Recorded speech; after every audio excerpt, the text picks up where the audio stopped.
Hey everyone, Dominic the Primetime Treasure Hunter here. In this video, I want to talk to you about something that I think you should consider if you're trying to decide whether or not you should keep your reselling business going or if you should shut it down given the crazy and difficult times that we now find ourselves in with this coronavirus pandemic. Certainly is a crazy time. Right now, it is March 19th, 2020. It's about midnight. And 2 hours ago, the governor of California issued a statewide shutdown because of an estimated 25 million people who are estimated to get infected with this coronavirus. So that is an unprecedented step. It has never happened before in California. And just earlier in the day, today, the State Department issued guidance that they don't want anyone traveling outside the country at all, anywhere, not just to a specific country or two. They don't want you going outside the borders. And if you ignore that advice, then there is no telling when you are going to be allowed back into the country. So make no mistake about it. These are very serious directives. And these are the types of directives that really only happen during a time of war, wartime footing. And that might sound dramatic, but it really is the kind of situation that we are in right now. It all happened just so darn fast, but that's where we are. It's a wartime footing against an invisible enemy, and that invisible enemy happens to be a virus. And whenever you're on a wartime footing like this, there are a lot of restrictions that happen. There's restrictions that can happen in terms of where you can go. So there's restrictions of movement, and then there's financial restrictions that are going to occur as well. And that's happening throughout the economy. Economy is greatly slowing down. It's affecting so many businesses in so many different sectors. And the reselling community is not immune from this. There are so many people who are reporting slower sales. Even your big time resellers, big time YouTubers that you go to, they're reporting the same thing. And it makes sense. And I've talked about that before in other videos, why that's going on. So some people have used that as a reason to shut down their reselling business. And don't get me wrong, I'm not here to tell you that you should shut your reselling business down or that you should keep it going, because everybody has their own unique personal and financial situation. I'm just going to share with you why I made the decision that I did. And then you're of course going to hear what other people did, and you use all that different information that you hear to make a decision that's best for whatever situation you find yourself in. But some people have reported that they're just gonna, like I said, just shut it down because sales are slower. And you might find yourself in a situation where maybe the reselling thing just isn't what you need to focus on right now, and you really need to do something that's going to bring in some more certain cash flow. So maybe there's a guaranteed job available to you with some guaranteed security for the next couple of months, and that's something that's the best thing for you to do for your family. So if that's the case, by all means, go do that. But if it requires, to keep your reselling business going, to crank it into another gear that you could go to that you haven't done before. So if you're only putting 10, 15, 20 hours into your reselling business, and now you can put 40 hours into it, then do that and see if you could up it and make up for, some of the lost business that you had going on that 10 to 20 hour cycle that you were doing before. So again, this is why I say it all depends, on your situation. Some people have decided to shut things down because of a perceived strain on the United States Postal Service and other carriers. And so the way I have dealt with that personally is that I have just gone to the United States Postal Service's website and other websites of main carriers like FedEx. And everything that I have seen from them indicates that things are pretty much running normally, just some minor disruption in some isolated instances. But generally that things are going pretty well. Personally, and this is obviously anecdotal experience, but I haven't noticed any changes in terms of pickups. I haven't noticed any changes in terms of the time that things are getting delivered or anything like that. So again, that's my specific situation. Things might be different for you. If so, you can mention that in the comments. But I can tell you that on a nationwide level, there's minimal disruptions at this time. So if you are worried that people are not going to be able to get essentials that they need because you're sending out 5 to 10 to 15 packages a day, the way I see it, based on everything that I have read, is that should not be the case at this point. So the items that you are sending out for your reselling business should get to where they need to get to and on time, and those essential items and products should get to where they need to get to and on time. One should really not be interfering with the other at this point. Now, it is a very fluid and dynamic situation, so anything could change at any point.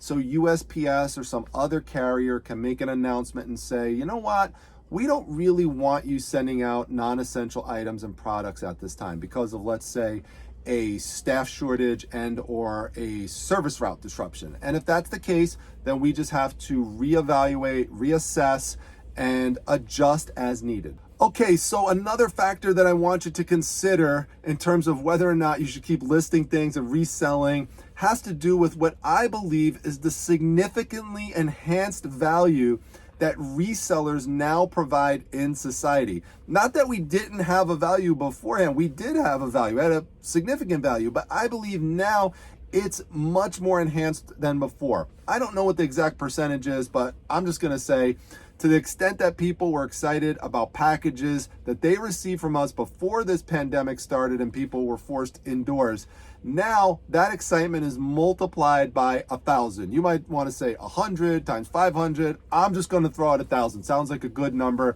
to me.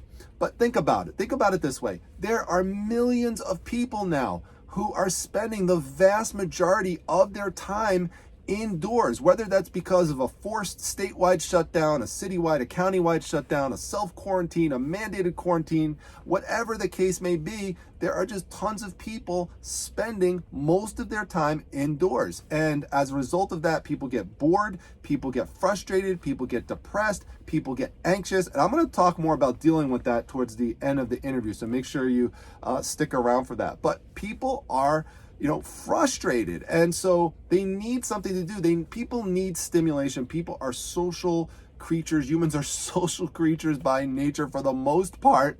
And so, like for example, I heard a story today of a little boy who was crying because he missed his friends in school and he wasn't going to school anymore, wasn't seeing his teacher. Like, people get upset. Adults have been breaking down crying. I heard several stories about that today in terms of people holding it together for a while, for a few days and trying to be tough, but then just breaking down. And that's normal. These are natural experiences that people are going through. Many people watching this right now have had those experiences, and this is just the beginning of this. This is going to be going on for quite a while. So now when the postal worker shows up, or the FedEx driver, or the UPS driver shows up, while that was exciting in the past and you love to get your packages, now it's a much more significant event for people. And we are part of the people sending those packages out to people. That's an important function, an important role that we are serving in society. So if we take the little boy, for example, yeah, he probably was excited in the past if his mom and dad bought him a Star Wars toy or any other kind of toy. But now, if he's bored with the stuff that he has and mom and dad buys him a new Star Wars toy like this one here, he's going to be super, super excited about it, like more than he was before. Or, if a little girl, was into Disney princesses and she gets this Funko Pop or some other princess doll to play with, these are things that, especially kids, they could take something like that and they could occupy hours of the day with these type of stuff, with imaginative play. So keep that in mind. Toys are great items to sell. Now, they might not be selling a lot right now. You might see a slowdown in that type of stuff, but keep in mind, as this goes on and people get out of lockdown mode or whatever mode that they're in right now, then they might be looking, as they're getting more bored and as their kids want more things to do, they'll go out and they'll look for more things like this. And they're not just going to look for things for their kids. People are going to look for things for themselves. Books are great items as well, things that will occupy people, that will, cause them to spend a lot of time, like things like a cookbook like this, hundreds of recipes inside. There's things you could get, ingredients for, cook, read, there's lots of things you could prepare. These are all things that, take a lot of time, or, it just could be a book like this. Like I got this from Troy Shockley. He's from Mountain Man Treasures. He was in the Battle of the Beard. So thanks, Troy. Great item, and a great YouTube channel. Again, Mountain Man Treasures. Go check him out. But something like this, I could spend hours, reading this type of stuff. I love this kind of stuff. These are just examples, and it could be whatever it is that you sell. Those things now take on added value. Consider that. So, but again, yeah, sales are slower, but that to me is, I think, because we're in the beginning of this right now, and I do think that sales are going to continue to go up. So, like I have two packages right here that I put together before I put the video out. Now these are two like role-playing game books, and I don't know for a fact, but I have a feeling that the people who ordered these books probably, I think it's a safe bet, probably ordered them to pass some time during this pandemic that we're in. And I think that these two packages that those people are going to get take on much of a more added significance. And if I shut that down right now, I'm not providing that service for those people. And so that's how I'm thinking about it, and that's why I have decided to keep things going,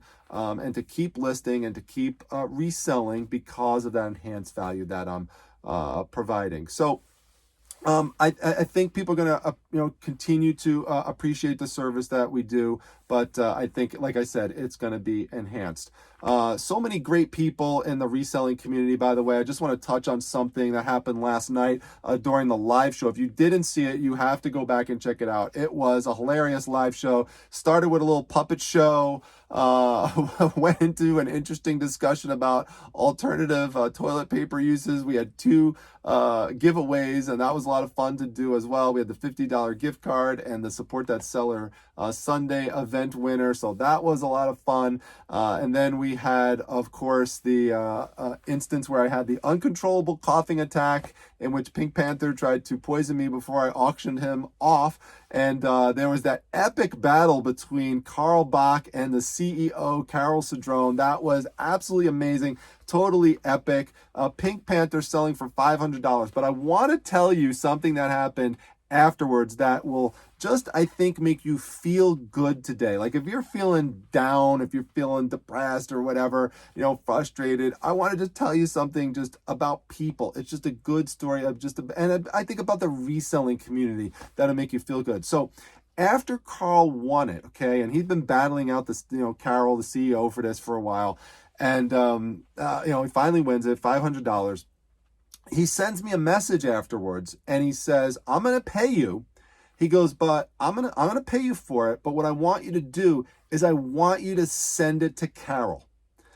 So Carl's literally going to spend $500 on that. Now he paid for it, by the way, so he's good for the money. He paid it for me as soon as I gave him the invoice. He paid it within like 5 minutes. So yeah, he was totally sincere on it. And I told him, "Carl, I can't let you do that. I know you want to do that, but I can't let you do it. Not only can I not let you do it, like I know Carol, she's one of my moderators in my Facebook group. She would not be able to accept it." So I started trying to figure out, because I knew Carl wanted to do something good, and how could I make this situation work? And if you remember, although there was only one Pink Panther for auction that night, there was a second Pink Panther, a smaller one with like a black robe on. And so what I said to Carl is, I said, "Carl, I'm going to send you the big Pink Panther. I know you love that big Pink Panther, and you did win it and all." I said, "But I know you want to do something nice for Carol. So what I'm going to do is I'm just going to send Carol the small Pink Panther. And I know she will love it. She'll really enjoy it." And Carl's ultimately okay with that. I had to convince him that Carol would be fine with that, and that was a good move, an acceptable move. And he ultimately agreed with it, and he was happy with it. And I know he's glad that he's getting the Pink Panther. So that got sent out today, and then Carol's item got sent out. And not only that, Carol was so touched by what Carl was going to do for her, and also for me, just throwing in that, that Pink Panther, the smaller one, and sending that out to her. that Carol decided, since this was like an animal theme, we're dealing with, the Pink Panther here, Carol made a $100 donation to a local animal shelter in Monmouth County. So that is just amazing. And Carol loves animals. We're big animal fans here on this channel. Of course, you know about Daisy. Carol did this before when she won Support That Seller Sunday, and she made a lot of sales that day, over like $400 in sale.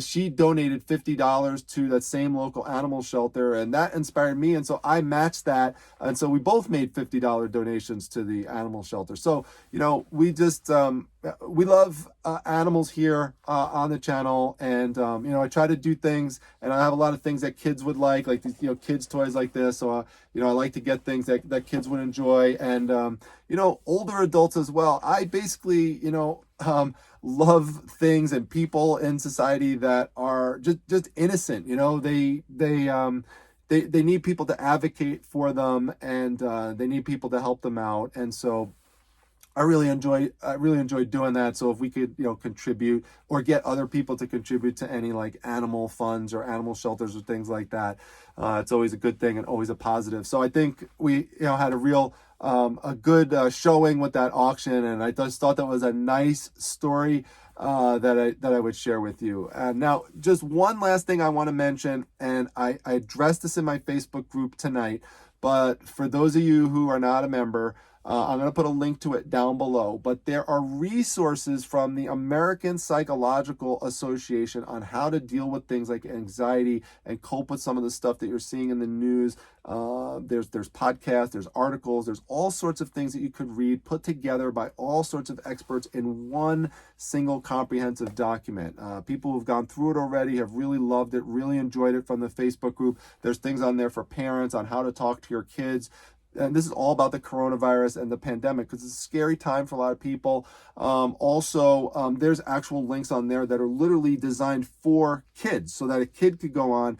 And, of course, you could, if you're a parent, you could be there with them as they're going through it, but it kind of breaks it down into like kid language and helps them kind of understand and process some of the stuff that we're going through. So I wanted to pass that on as someone who works as a psychologist, specifically a neuropsychologist.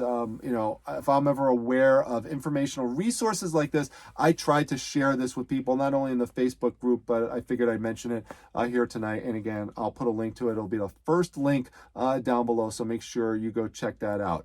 So anyway, I hope you found all these different things helpful. Let me know down below if you have decided to shut down your reselling business, or if you are keeping it going, and if what I mentioned here today may help you think about things a little bit different, and about what your role can be to a lot of people, and how you could really bring a lot of joy and a lot of positivity to people's lives. So hopefully you enjoyed the video. If so, make sure you hit the like button. Make sure that you hit that subscribe button as well. Of course, come to the Facebook group. You're more than welcome. Over 16,000 members in there, and we would love to have you be one of them if you're not one yet. And also come follow me on Instagram. That's at @prime_time_treasure. I'll see you back at the next video, everyone. Take care.